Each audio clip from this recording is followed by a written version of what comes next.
Parents का उन्होंने मुझे चिट्ठी लिखा था कि 18 हमारे तिब्बत स्टूडेंट्स का खिलाफ FIR भी फाइल किया गया है, वो रैगिंग के केस में, और उनको हॉस्टल से हटाया भी गया है।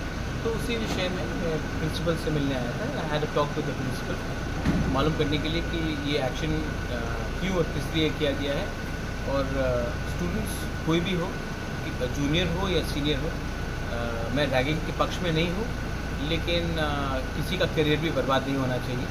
तो उसके लिए मैंने आके बात की। Thank you.